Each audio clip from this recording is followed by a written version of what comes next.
Hey, Jack, did you hear anything from your mom? Yeah, she said that she broke her leg while hiking. She really pushed herself too far. She shouldn't be hiking at her age anymore. Her back is too weak for it these days. We did our best to talk her out of it, but I guess she went anyway. She contacted me as well, by the way. She asked you to come and visit her in the hospital. What, really? The hospital she's in is all the way upstate, though. Since she went hiking all the way over there. She asked to be transferred back down here, but apparently they don't want to move her just yet, and it might take over a week for a free bed to appear in a hospital nearby. She wanted you to come visit at least one time. Man, really? It's so far, though. The drive will take at least an hour one way. Why is it going to take them so long to transfer her? I guess they don't want to move her straight after the trauma because of her age, and there is the thing about free beds, too. She wanted you to bring her some things since she'll be there for such a long time. I know you'll have to go out of your way, but do it for her, okay? Why don't you go instead?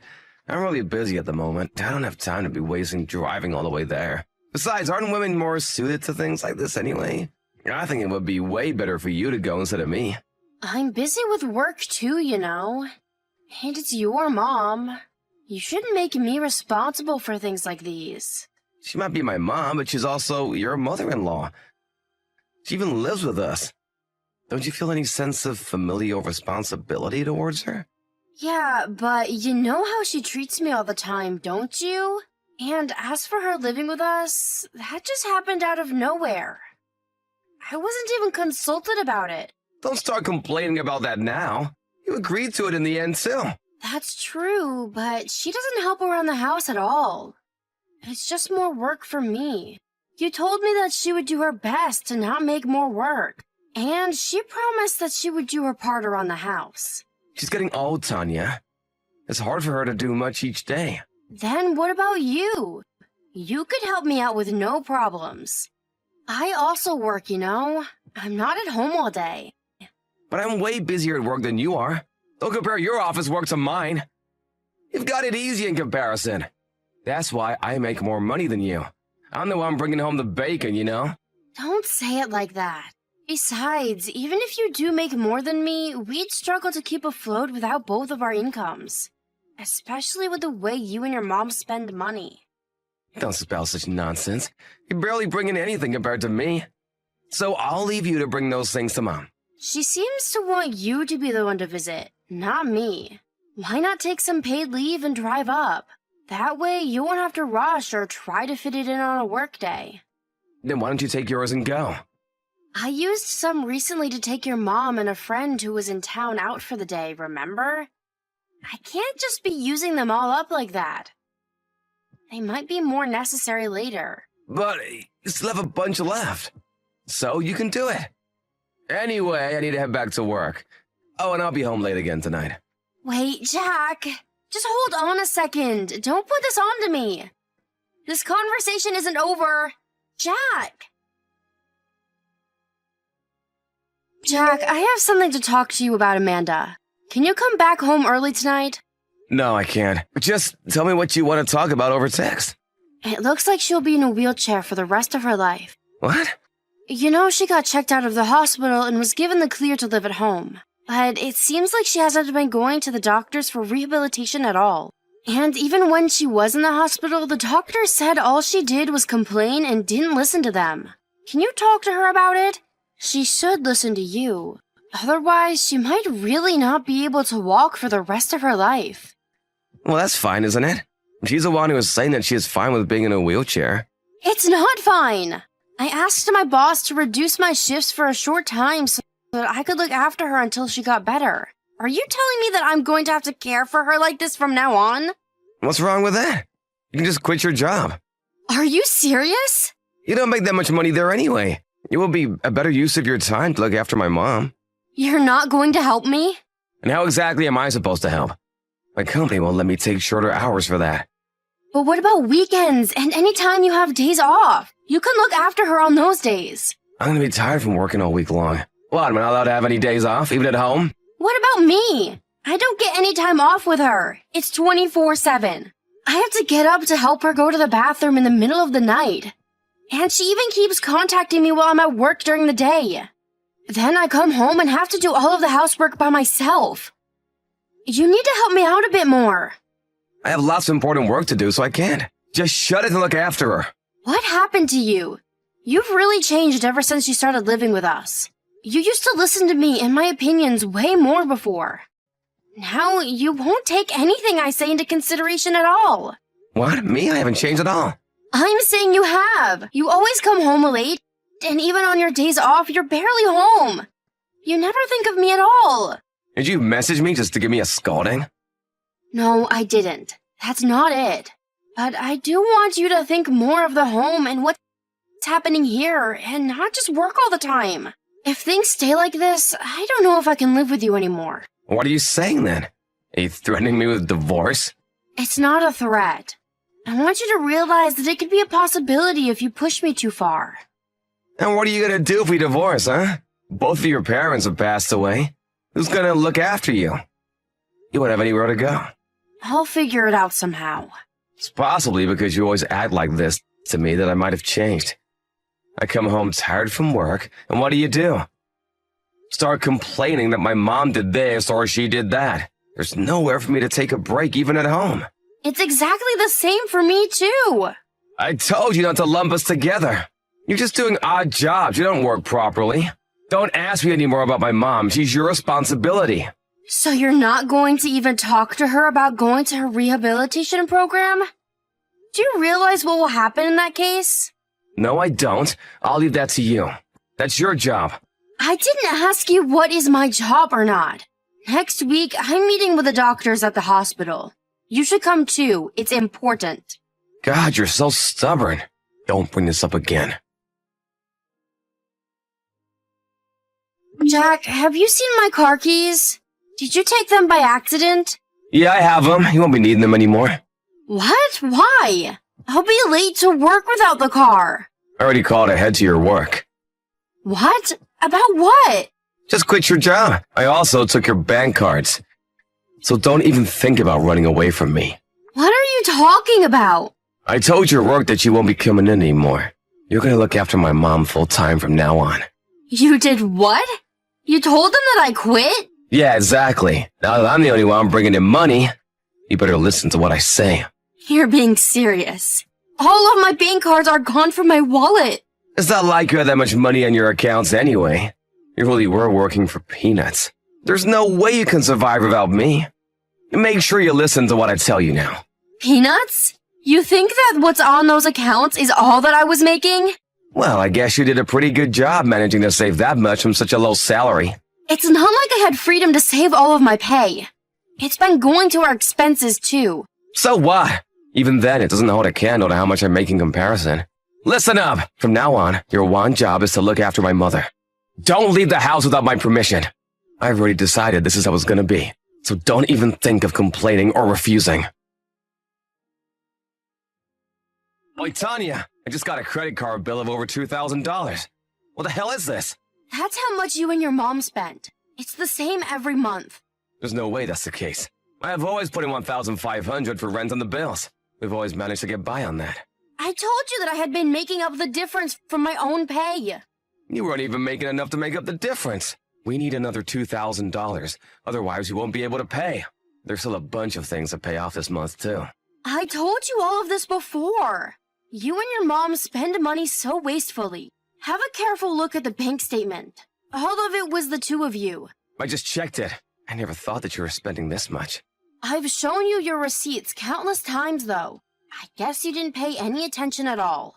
You never listened to what I said properly. More importantly, what are we supposed to do about this bill? How am I supposed to know? I wasn't the one who spent the money. And you were the one who said that you'll take care of the finances from now on.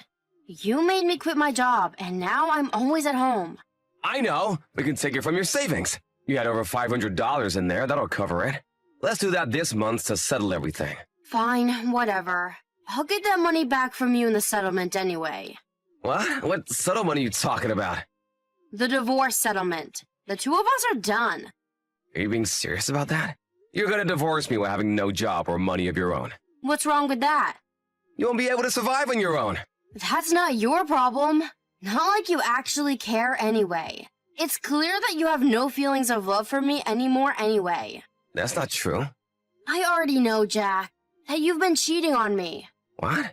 I'm right, aren't I? All of a sudden, you started coming home late from work, and you weren't spending any time at home on the weekends anyway. It stands out kind of clearly.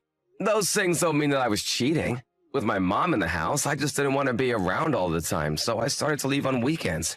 I thought that might have been the case at first, but that's not really the truth, is it? After you made me leave my job, I hired a private investigator to look into your behavior. And just as I thought, they came back and told me that you really were cheating. I don't need your excuses and lies. I know everything already. Okay, I see. I'll break up with my girlfriend, then it's fine, right? It's not fine. Honestly, even more than that, the thing I can't forgive you for is how you've been acting towards me. You live your life and spend our money how you please while forcing all of the housework and your mother's issues onto me. I found myself always thinking why on earth I got married in the first place. What for? But I finally understood. The only reason I hadn't divorced you before was because I was still holding on to old memories of when things were better. I thought it was because I still loved you. That's not it. Don't say things like that. It can make things work out better. You're only saying that now. If we divorce and I leave, you're the one who will have to look after your mom. That's the only reason you care if I leave or not, right? I don't plan on living for the sake of your convenience anymore. That's not it. I see now how I've been behaving, so think it over one more time. I help out with looking after my mom, and you can start working again too.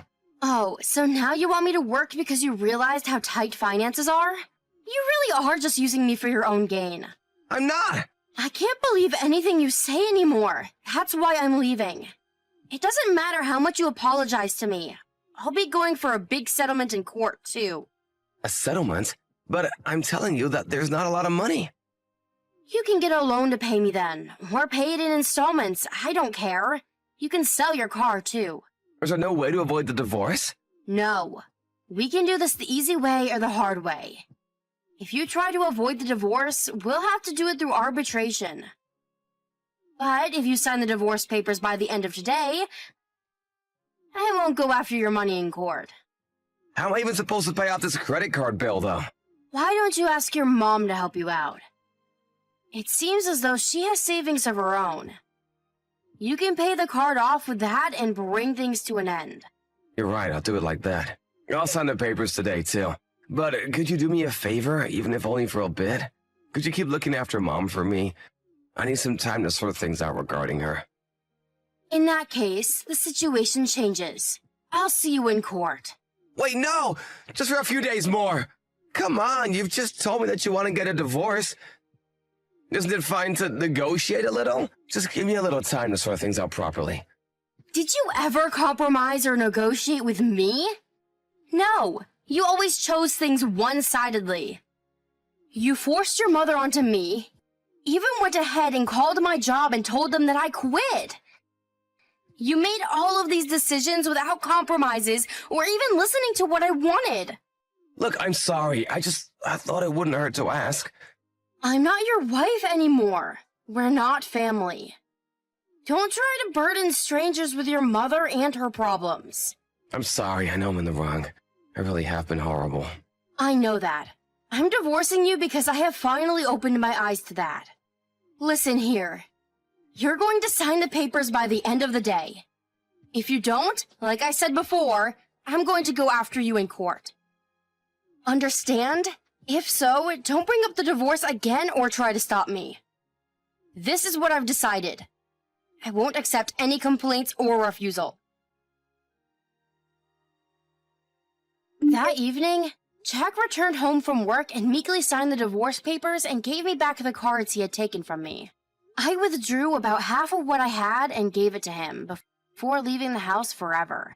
Truth be told, I had been preparing for the divorce for some time. While working my regular office job, I also secretly worked another job on the side so that I could save up more. Of course, I opened a separate banking account that Jack didn't know about too. That's why he thought I only had around $5,000 in savings. I would have liked to leave him as soon as he forced me to quit my job, but there was a lot to prepare for. I needed to look for a place to live that I could move to immediately, and just generally make sure that I had enough money saved up to support myself with all the initial expenses that pile up when moving into a new house on your own. All of that took even longer than planned since I had to look after Amanda so much that I barely had any time to myself. In the end, though, I think the divorce and everything went rather smoothly. Really, the final straw was Jack telling my job that I would no longer be coming in. I had been agonizing over whether I should leave him or not, but that moment cleared all of my doubts and helped me make up my mind. It took a while, but I'm happy that I was finally able to make the right decision for me, and I have no regrets about it. The money that I had saved secretly in the separate account would also have been more than anything I would have gotten from Jack in the divorce.